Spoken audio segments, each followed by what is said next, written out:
تەندروستی هەڵەبجە نەخۆشخانەی وەفای کردەوە بۆ چارەسەرکردنی منداڵانی توشبوو بە نەخۆشی هەوکردنی پەردەی مێشک. ئەمەش دوای پڕبوونی قاوشەکانی نەخۆشخانەی منداڵانی هەڵەبجە دێت لە چوارچێوەی جێبەجێکردنی پلانی بی تەندروستیدایە.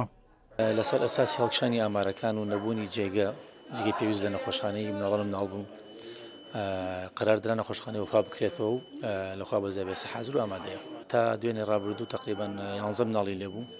ئەم شەی ڕەودانەیشان گەڕاوەتەوە ماڵەوە لەخوا بەزای بە سەلامەتی وەزعی باش بوو. ئێستا 10 مناڵی لێ و لە سوپاس بەخوا بیان باشە.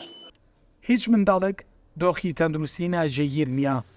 تەندروستی هەڵەبجەش ئامارێکی دڵخۆشکەر تایبەت بە چارەسەری توشبووان بە نەخۆشی هەوکردنی پەردەی مێشکی منداڵان ڕادەگەیەنێت. تا ئێستا 65 کەس بە نزیکەی 65 کەس توشبوومان هەیە، لەوانە ژمارەیەکیان نزیکەی 36 کەسیان چارەسەریان وەرگەشتووە و گەشتوونەتەوە ماڵەوە. 29 نەخۆشمان تا ئێستا لە ناو خەستەخانەکان هەماونەتەوە. ئەم نەخۆشی ئەکرێ بەکتریایی بێ ڤایرەسی بێت، ئەکرێ غەیری ئەم دوانەش بێ، مەسەن پاراسایت بیان ئیلتیابی کەڕووی بێت. لەبەر ئەوە بوو لە هەموو وەرزەکان احتیمال هەیە ئەم نەخۆشیە هەر هەبێت. ساڵانی پێشوش هەر هەبووە، شتێکی تازە نییە.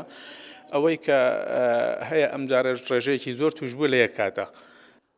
پشکنینی نەخۆشی هەوکردنی پەردەی مێشکی منداڵان لە هەڵەبجە نێدراوەتە. تارانی پایتەختی ئێران و وەزارەتی تەندروستی عێراق و وەزارەتی تەندروستی هەرێم هەمان پشکنینیان بۆ دەرخستنی هۆکارەکانی بڵاوبوونەوەی نەخۆشیەکە وەرگرتووە. بەڵام تا ئێستا ئەنجامەکەی لا نەبووەتەوە، نازانرێت نەخۆشیەکە ڤایرۆسیە یاخود بەکتریایی. لە هەموو هۆکارەکان تەندروستی هەڵەبجە داوا دایکان و باوکان دەکات منداڵەکانیان بێ پۆشینی دەمامک نەنێرێتە ناو شوێنە گشتیەکان. سەراج جەمیل، کورسات نیوز، هەڵەبجە.